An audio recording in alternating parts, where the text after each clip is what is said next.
Un homme et une femme se tenant la main avec des enfants. Pour ces dizaines de milliers de manifestants, pas de doute, ce modèle de famille est le seul et l'unique.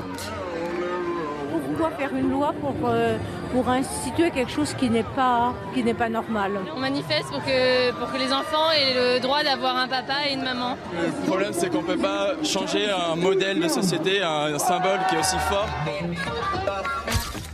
Mais même ces manifestants ne peuvent nier une réalité. Les familles homoparentales existent. Comme les hétérosexuels, les homosexuels se mettent en couple, ont des enfants, se séparent. Officiellement, entre 20 000 et 40 000 enfants seraient élevés par des parents homosexuels. Annabelle et Valérie vivent dans ce village du nord de la France. En couple depuis 15 ans, elles sont les heureuses mamans d'un petit garçon de 3 ans et demi, Théma. Vous n'avez jamais eu aucun souci, tout se passe bien? Ah non. Oui, le village nous a très bien acceptés. La directrice a été charmante. On a été accueillis les bras ouverts, comme toutes les familles. Et ça fait vraiment du bien. Il y a d'un côté Annabelle, que Théma appelle maman, et Valérie, Malou. Et même si tout se passe bien dans leur village, elles ont hâte que la loi sur le mariage et l'adoption pour tous soit votée, pour ne plus avoir le sentiment d'être des sous-citoyennes. Lui, il a combien de pattes? Une famille sans papa, mais comme le soulignent Annabelle et Valérie, Théma est entourée de représentations masculines. Grand-père, oncle, cousin, elles ont toujours dit la vérité à leur fils. On lui a jamais caché il n'avait pas de papa et que il était là grâce à un gentil monsieur qui nous avait donné des petites graines. Et puis qu'on avait été en Belgique chercher cette petite graine, que Malou avait aidé le docteur à mettre cette petite graine dans mon ventre. Et puis comme ça, Théma est arrivée 9 mois après. Puis voilà. Théma, c'est pour lui qu'elles veulent se marier. Pour le protéger, légalement, il n'a qu'un parent, Annabelle. Valérie est le parent de l'ombre, la mère sociale. Elle ne peut rien lui transmettre, ne peut prendre aucune décision. Grâce à cette union, Valérie pourra adopter son fils et se sentir enfin une mère à part entière. Oui, c'est dommage de devoir dire c'est la mère sociale, c'est la mère biologique. Dans une famille entre guillemets normale, on ne se pose pas de questions. C'est naturel et j'aimerais que ça le devienne, que tout devienne naturel. Ça, c'est important. Il y a plein de façons de faire famille. Il y a plein de façons. L'essentiel, c'est l'amour. Voilà. Et du moment où on fait avec amour les choses, on ne peut pas beaucoup se tromper. Si je pouvais, je t'épouserais tout de suite. Un passage devant le maire prévu pour septembre prochain. Bientôt. Pour Patricia, la réalité est moins idyllique. Vivre sans ses enfants, c'est son quotidien. Elle témoigne de façon anonyme. Tout comme Valérie, Patricia est une mère sociale, elle n'a aucune existence légale. Son ex-compagne est partie il y a 2 ans avec leurs 2 filles, Héloïse 7 ans et Paola 3 ans. Ça, petite cuisine, elle adore les petites cuisines. Donc je change rien parce que je me dis que je vais les récupérer.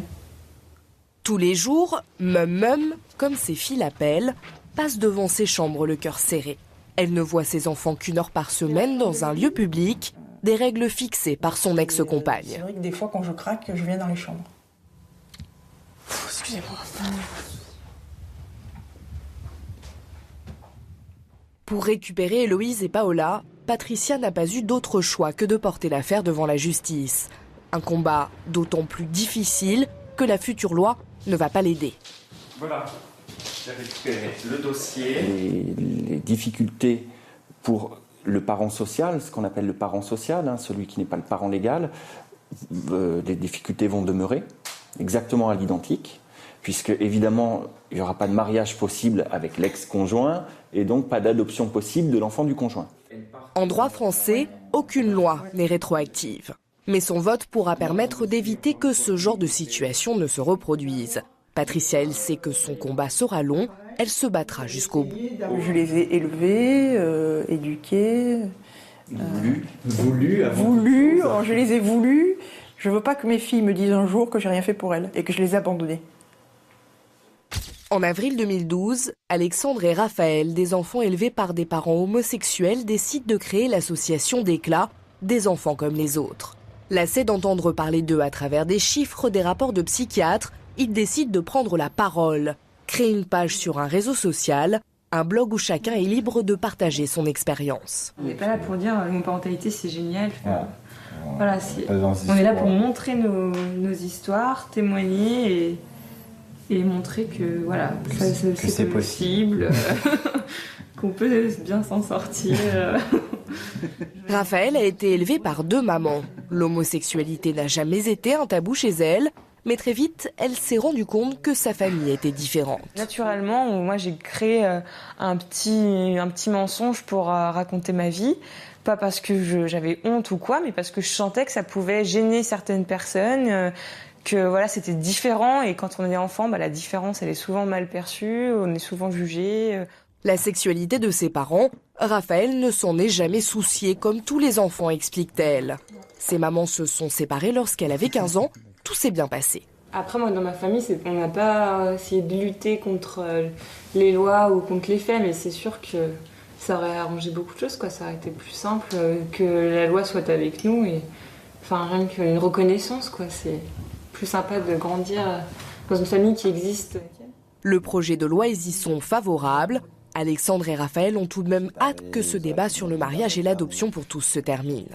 Ce qu'on entend des députés, ce qu'on entend des politiques ou des autorités religieuses, c'est vrai que ça salit à chaque fois l'image de nos parents et puis par ricochet, ça nous salit aussi. Chez Albi, c'est l'heure du cours de cuisine avec Papa Gaël. La moitié, voilà, attends, tu mets une toute petite cuillère, voilà, et après on complétera avec du sucre.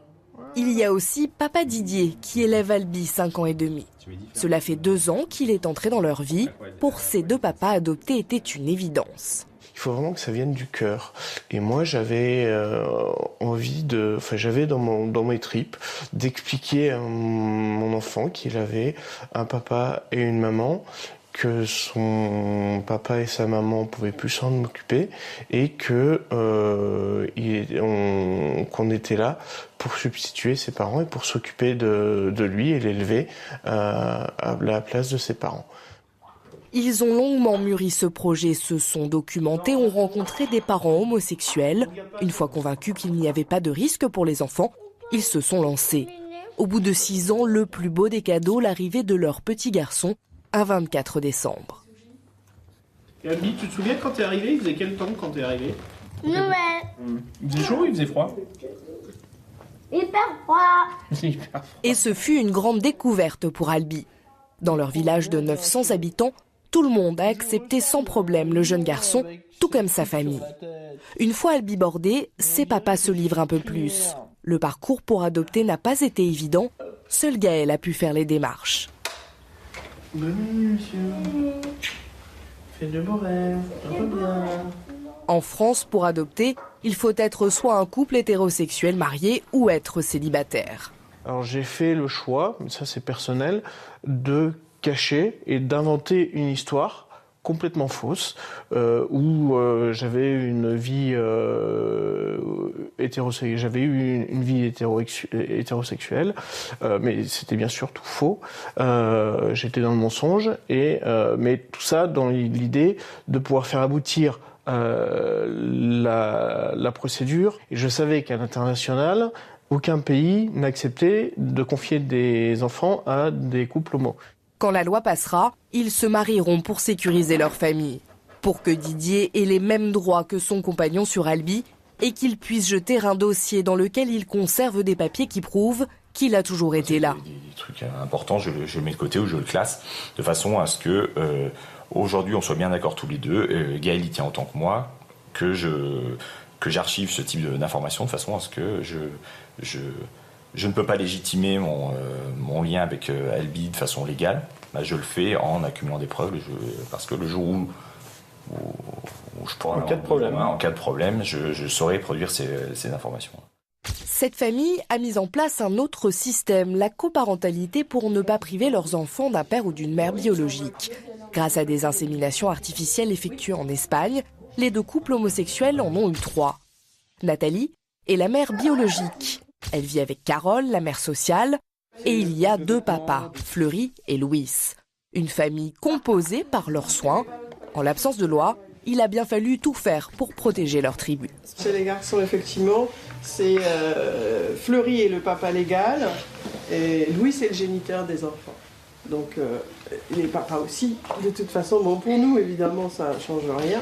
Mais si jamais il y a un souci du côté de Fleury, Louis aura tout simplement, avec un test de paternité, il pourra toujours faire reconnaître sa paternité, tout simplement. Une grande famille avec 2 maisons. Les coparents ont mis en place une garde alternée. Une semaine chez les mamans, une autre chez les papas. La semaine chez les mamans vient de se terminer. Et donc, on passe le relais au papa qui habite à 5 minutes à pied. Mais comme il y a quand même du matériel avec des sacs, des vêtements, des choses comme ça à passer au papa, donc Nathalie, elle va nous rejoindre en voiture, voilà. Benjamin, 4 ans, est ravi de retrouver celui qu'il appelle son papou, Louis. Chaque samedi midi, en se passant le relais, les coparents se posent et font un point sur la semaine passée et les activités à venir. Ben va à la piscine avec le centre de loisirs mercredi. Ils le savent, côté adoption, la loi ne changera rien pour eux. Sur le livret de famille, les enfants ont un père et une mère, mais ils ne regrettent pas leur choix. Ça ouvre d'autres pistes sur la parentalité. Sur le fait que, oui, on peut avoir des enfants, les élever avec amour, et en même temps, que cet amour, il peut se partager. Ça, pour moi, c'est réellement l'idée que quand on élève des enfants, c'est pas dans une bulle fermée. Devenir parent est une des choses les plus importantes qui leur soit arrivée. Sur le plan personnel, bien sûr, mais ils ont également remarqué que depuis, le regard que la société portait sur eux avait changé. En fait, les gens, quand ils vous voient avec des enfants, ils ne vous voient pas d'abord comme homosexuel ou hétérosexuel. Ils vous voient d'abord comme parents. Et c'est d'ailleurs assez amusant de constater que la plupart des personnes qui peuvent tenir de grands discours sur l'homoparentalité, et oui, qui éventuellement sont contre l'homoparentalité, changent assez rapidement leur regard, en tout cas quand ils vous voient avec des enfants. Puisqu'ils s'aperçoivent qu'en fait on est absolument comme tout le monde, quoi. L'égalité pour tous, c'est ce que souhaitent toutes ces familles. Elles espèrent également qu'avec l'adoption de cette loi, les mentalités évolueront pour enfin être reconnues comme des familles à part entière. Il y a la sieste, les enfants. On y va. On va à la sieste. Allez, un bisou à Kalou.